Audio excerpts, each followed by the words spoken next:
Welcome to Chapter 12. We're going to be talking about art therapy and how we can use art to help as a form of stress management. Art as a personal expression dates back thousands of years, as shown in these photos or rock art drawn by American Indians in New Mexico, and it's believed that these pictures are about 2,000 years old. Art therapy is based on the premise that many thoughts, feelings, and insights that we have, we just can't seem to express in words. And in times of stress, this seems to be more so. When we can express our thoughts visually, it can offer a balance to our verbal expression. Art in itself has been proven to be cathartic, and you add in the ability to express thoughts, it can be a good tool to sort out what's going on in your mind. This is why art therapy is considered a coping mechanism for stress. Another interesting point researchers have discovered is that when we draw, paint, or make art, however we do that, we're using the right side of our brain. So you can see here that the left and the right side of the brain are responsible for doing different things. To get to our highest potential, it's important to use both sides of our brain. Any left-handers, you use the right side of your brain to control that. Right-handers, you use the left side of your brain to control that. So what we want to do is tap into the right side of our brain to express ourselves, and art is a neat way to do that.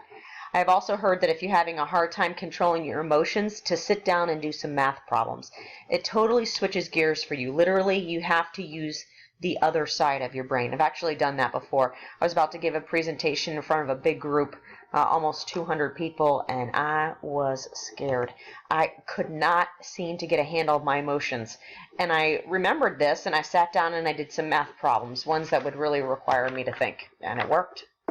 So here's an exercise to show this. So look at the chart and say the color of the word and not the words. See how long it takes you to get the hang of that.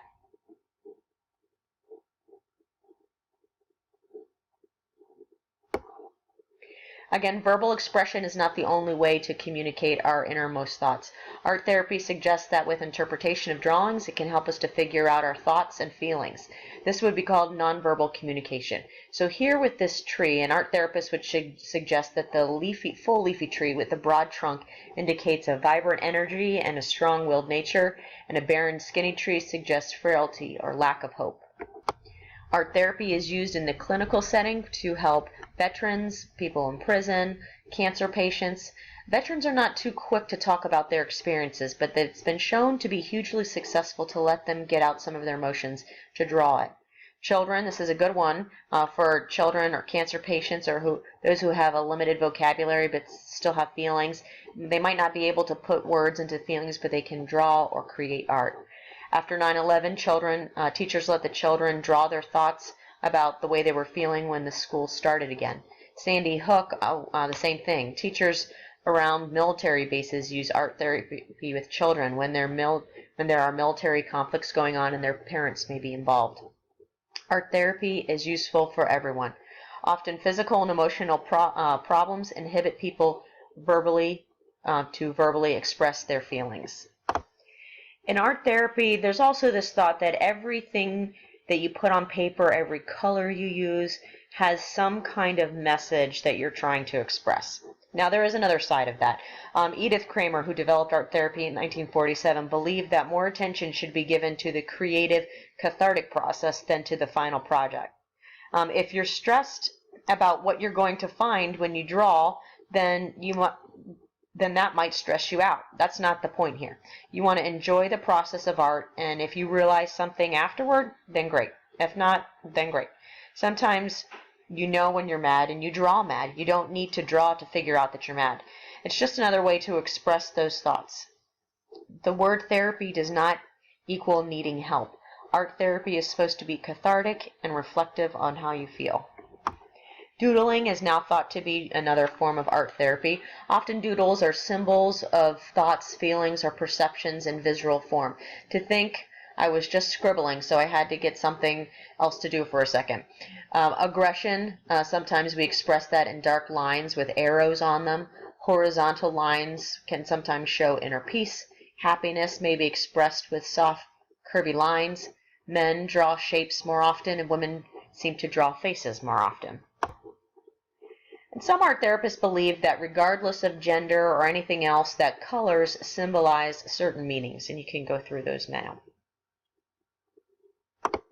There are many ways that you can start this process.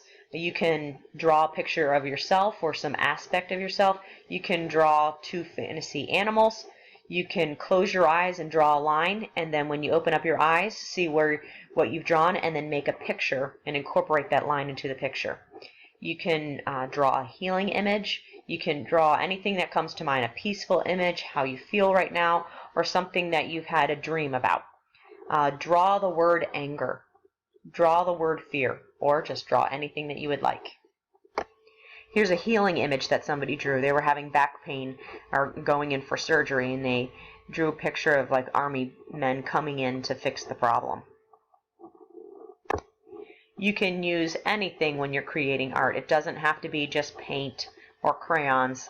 You can use any medium that you like. And here's actually a picture of silk tiles that people drew on. So here are some examples of the themes that we just talked about that are options to draw for art therapy. And for your assignment this week, you'll need to pick one of those themes and draw a picture and submit that for points for this week. So here are some examples that might be helpful for you.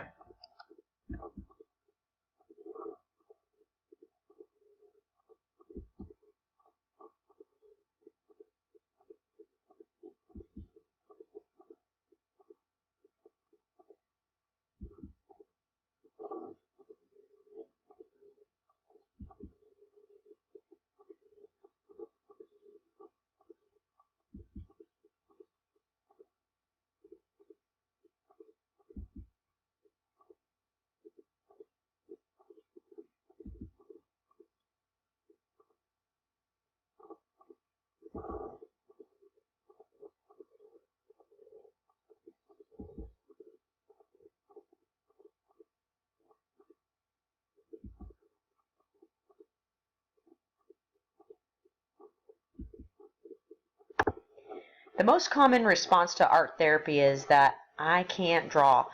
Everyone can draw in a way that is specific to their own talents and abilities.